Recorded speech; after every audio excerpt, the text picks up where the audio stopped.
IPL থেকে বাদ পড়তে যাচ্ছেন মুস্তাফিজুর রহমান।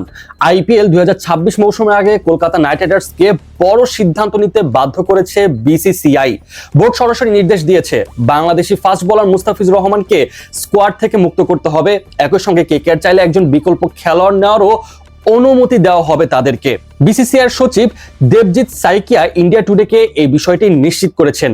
এতে করে গত কয়েকদিন ধরে আইপিএলে মুস্তাফিজের ভবিষ্যৎ নিয়ে যে আলোচনা চলছিল তার অবসান হলো এবং কনফার্ম ধরে নেওয়া যায় মুস্তাফিজ আর আইপিএল খেলতে পারবেন না। ইন্ডিয়া টুডেকে দেওয়া একান্ত সাক্ষাৎকারে দেবজিৎ সাইকিয়া বলেন, সাম্প্রতিক সময়ে চারপাশে যে পরিস্থিতি তৈরি হয়েছে তা বিবেচনা করেই বিসিসিআই কেকেআরকে তাদের এক খেলোয়াড় অর্থাৎ বাংলাদেশের মুস্তাফিজুর রহমানকে স্কোয়াড থেকে ছাড়তে বলা হয়েছে।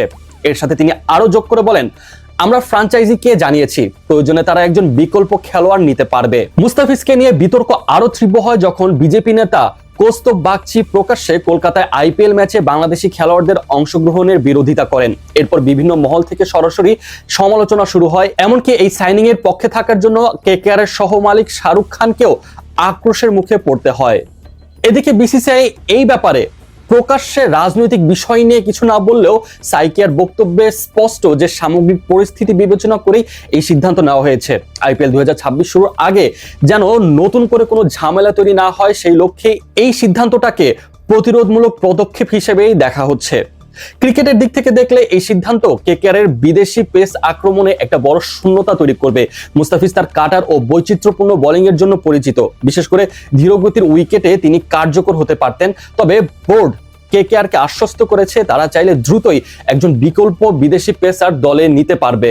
আর ওদিকে আর্থিক দিক থেকে বিষয়টি চিন্তা করলে বিষয়টা আরো একটু জটিল, কেননা কেকেআর এখন চেষ্টা করবে মুস্তাফিজের জন্য খরচ করা 9 কোটি 20 লাখ রুপি যেন আবারও তাদের পার্সে ফেরত পায়। সেই অর্থ যদি ফেরত না পাওয়া যায় তাহলে কম দামে খেলোয়াড় দিয়ে স্কোয়াড পূর্ণ করতে হবে।